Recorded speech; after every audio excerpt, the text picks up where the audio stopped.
show the unicorn?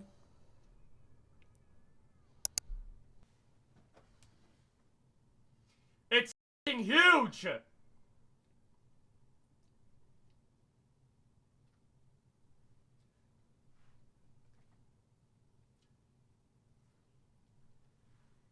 Bro, the worst part was the delivery person giving it to me. I said, I'm not even kidding when I say this. When he gave it to me, I said, it's a long story.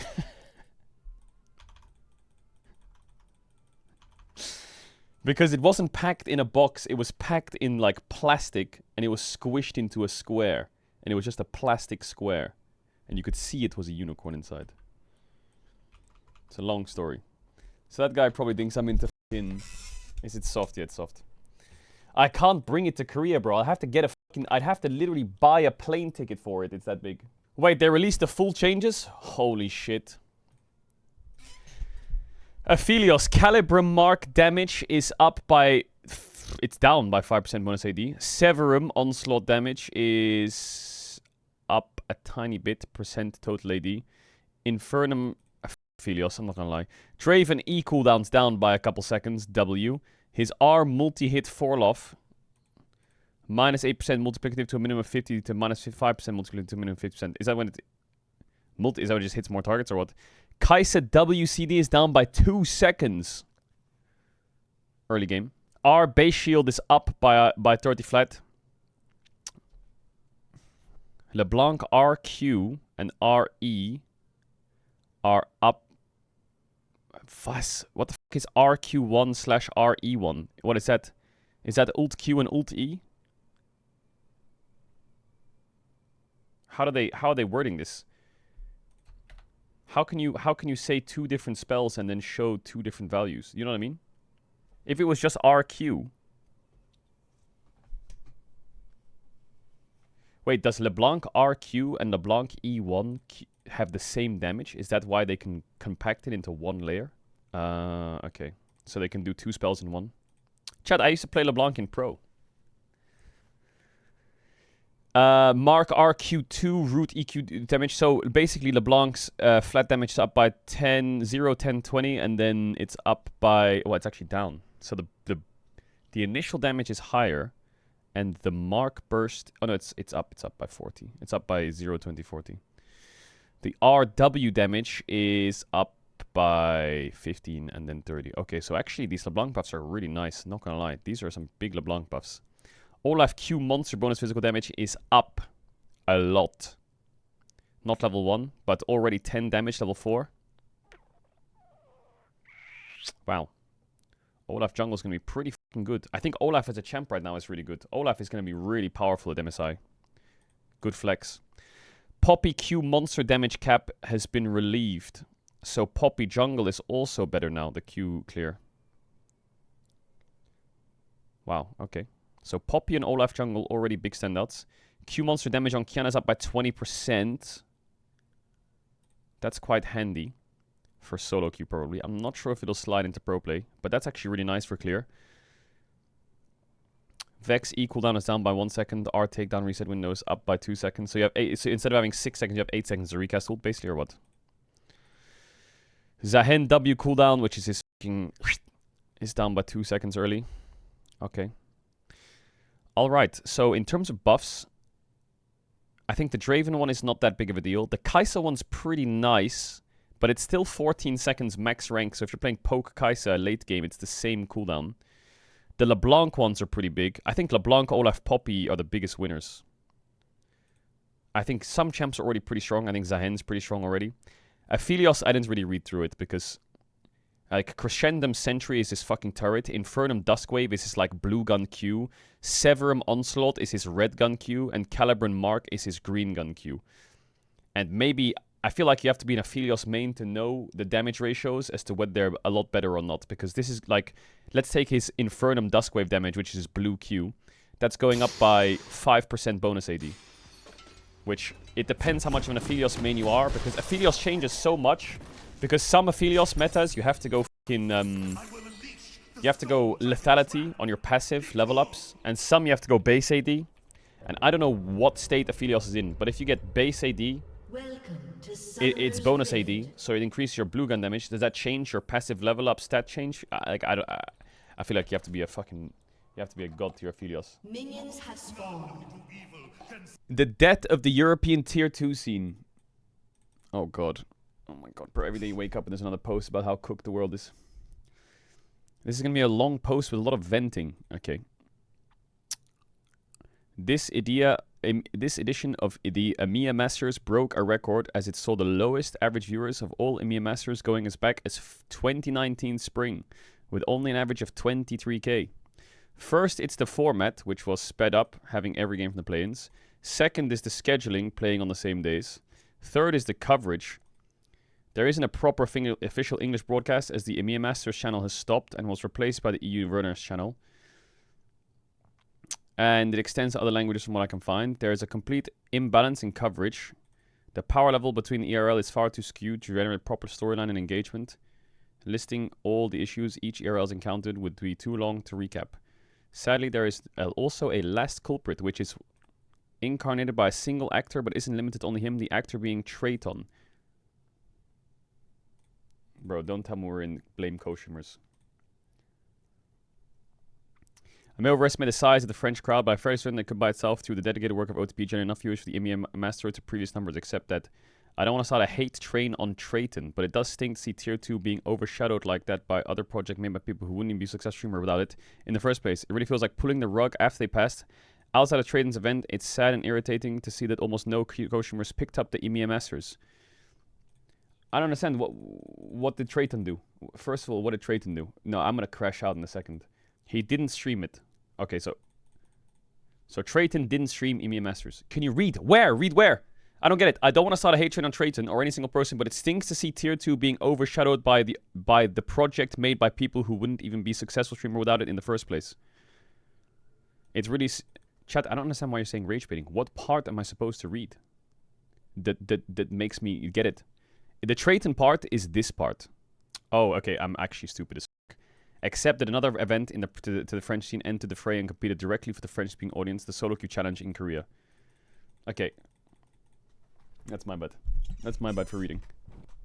Okay, I feel like I'm gonna crash out. I'm gonna crash out. It's getting close. I'm gonna crash out. These Reddit posts drive me crazy.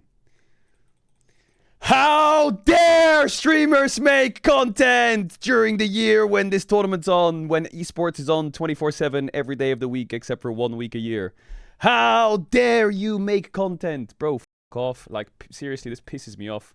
Like, what kind of dog shit post is this? Trayton makes a massive event for the French viewers, for these homies and him to go to Korea and play in a massive solo queue challenge. It happens during the EMEA Masters.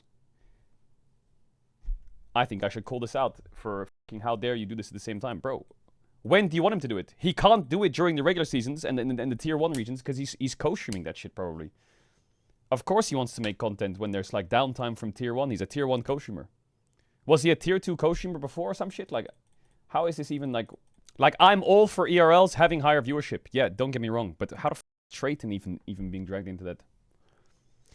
How's the viewership been? It's been like the viewership... The viewership has been around 30k since 2019. When did KC join the tier 2s? Because this is probably all bolstered up by KC before they went in the LEC in this year, right? This is all probably being boosted up by the LEC. By the KC. TCL died. Yeah, ERLs are dying. ERLs are cooked. I don't think it's like a point in fucking blaming Trayton for doing a solo queue event. The ERLs are just cooked. Of course, I knew LFL won without a surprise. Nobody talks about it because the other leagues are a joke. Everybody sucks up to Cage. Sucking Caedrel and following his mood of the day doesn't help. What? The tier 2 scene wasn't insane before Caedrel either. Caedrel's stunt completely ravaged the NLC. Bro, I don't know, like if the brain cells are getting cooked by the heat in the summer or something, but what is this take? They didn't know how to handle such a big influx of viewers. Oh no, the ERLs are dying. We need more viewers. Here's a shit ton of viewers. Fuck, we don't know how to handle it. Why did you give us so many viewers? Ah, what are we even saying? Like, what? They didn't know how to handle such a big influx of viewers and literally shat the bed by turning it into a simulacrum of competition with stupid extra rules like wildcard players. Okay, they did that after we left. They did that after we left.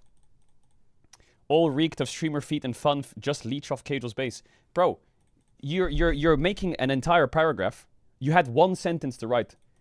It was a really easy sentence to write, which is a fact. The people running the NLC were dog shit and stupid. That's it. That's all you had to run. That's all you had to write. The NLCTO was completely clueless and had no idea what they were doing. Boom. Sentence.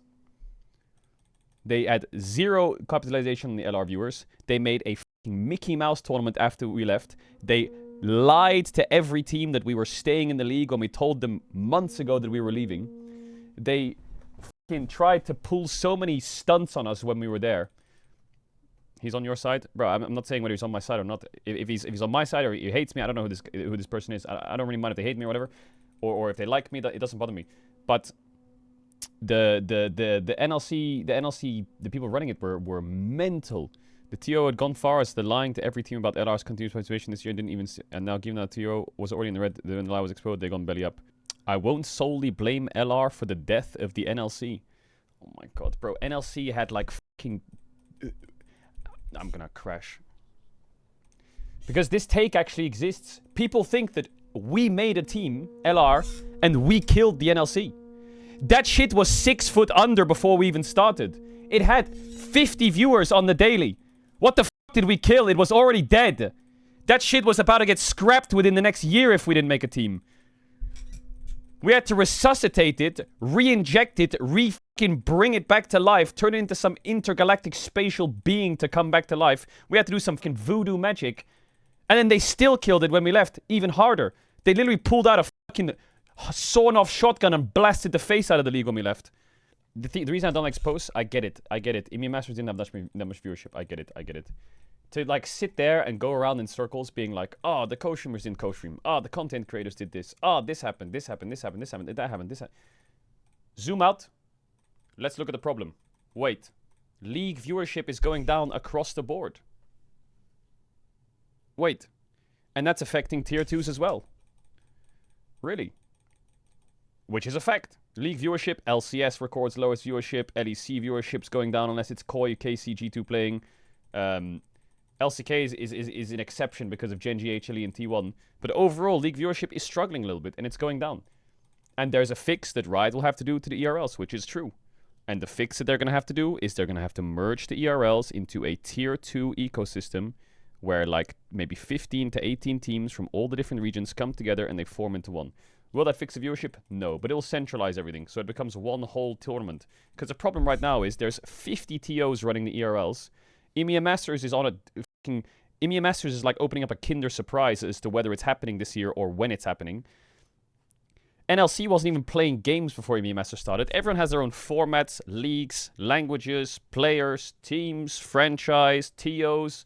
It's all so all over the place. And it's been working because the viewership in league's been good. But now the viewership's going down, it would probably help if everything was centralized. And there was like a baby LEC underneath the LEC. That's probably the long-term fix. I get it. But I think the only reason I got pissed off by this fucking thread is because Trayton got called out for doing a content piece event during EMEA Masters. When do you want him to do it? Let's look at the league calendar. January to March, Tier 1 playing. March to April, first end. April to fucking June, spring split. June to July, playoffs, MSI. Like, when you want to do it? MSI is on right now in Korea. It's the perfect opportunity. I don't want to be Trayton's lawyer, but that's the only thing that drives me a bit. The statement on the disciplinary action against player Park Jae-hyuk by the Korea Association. It goes beyond evaluation. An individual player can recognize an issue concerning ethics and social trust. A case of severely damaged dignity is expected 40 hours of social service and a disciplinary surcharge of 20 million won. What the fuck? Yeah, that's ruler. Park Jae-hyuk is ruler. 20 million won? $13,000. So he's been fined $13,000 and has to do 40 hours of social service. Now this is fake, or? Like, what is this account? Is this account legit? It's for the tax situation. But this isn't the police, right? This is Kespa saying that to him, or? I don't get it. This isn't the courts. This is just Kespa. What? So Kespa just said you have to do 40 hours of social service? I don't understand how you can do that as an esports association. Maybe I don't understand the culture, but that's fucking weird. I don't even know if that's real. Today we got Portugal versus Dr. Congo. Then we've got England versus Croatia. And then Ghana versus Panama. So today's pretty good games. Today is pretty good games. I kind of want both. The two teams I want to win the World Cup are Portugal and England. Those are the two ones that I want to win the World Cup. Actually, I shouldn't say that. Because every time I say it, they just lose. So I want the USA and France to win the World Cup. Yeah. I hope they win. Build the ultimate pro player. Mechanics. Raynor Alpha Year 10s. Macro. Caedrel Mel Hera. Caedrel. 10s Caedrel. Nice. Leadership. Boaster Mimi Faker. Faker. Okay. 10s Caedrel Faker. Nerves. Menard Donk Calist Donk. 10s Caedrel Faker Donk in the same room. Oh, I think I just got chills. I think I just got goosebumps as well. That would be the 4 greatest gamers to ever touch the game in the same room. That would be incredible. MSI stream schedule suggestion. Due to the ungodly start times for MSI fans out of Korea, could we dedicate the Caedrel 24/7 channel to run MSI on a 6-hour delay so people can't watch standard time and along with the other Reds? I feel like a great idea. So I think what we'll do is I will get a couple mods to do anti-spoiler routines in the 24/7 channel. And we will replay MSI in the chat. I won't put emote only because I want you guys to be able to at least hang out. Because I feel like hanging out in chat's kind of nice. If it's emote only, it's kind of gatekeeped. But I don't know if it's better to do it on the 24/7 channel or on the main channel. Has there ever been a player champion duo as feared as Karia's Bard? His Bard ban rate in Season 16 is 77% against Caria. He's only played 5 games with a 100% win rate and only 14 games last year. Has there ever been a champion as actively banned as Carius Bard? Balsion, definitely. Balsion was... No, Balsion. Mad Life Thresh back in the days. Faker Rise during World 2015. Frog and Nivian, Osalute Cassio, Alex Itch Cartus. Pio6 Kindred. Faker LeBlanc, Barrels Ramus, The Shy's Callista Top. Canyons Nidalee. I would say there's not really a champ that's been banned as hard. If you take away Balsa Sion from the equation, I think the closest is probably Faker Rise. But I feel like the Faker Rise in 2015, off the top of my head, it wasn't that people banned it. It's that no one played it except for him. Or? He was the only one playing it, and then people picked it up. I don't think it was banned against him. In terms of straight up banned against a player, I'm not sure. Pio6 Kindred wasn't banned that much against him. It was normally like a 4 or 5 ban sometimes.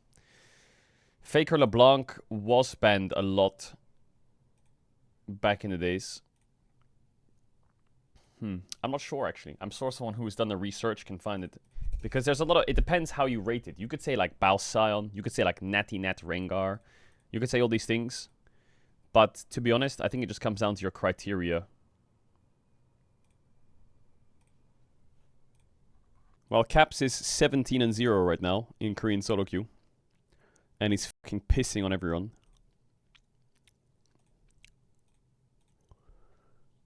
What the fuck? He's most played Syndra. Looks like he stopped playing though. He hasn't played for an hour. So Caps is spamming Rise and Syndra. Is he duo queuing? No, he's just solo queuing. That's crazy, he's just solo queuing. Skewmond is 16-1 solo. Broken Blade is 14-2. Solo. Hansama is 21-4 solo.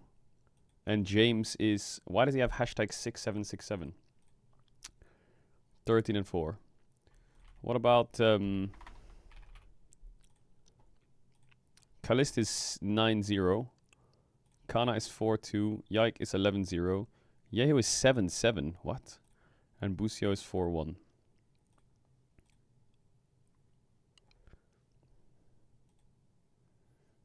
They are playing in...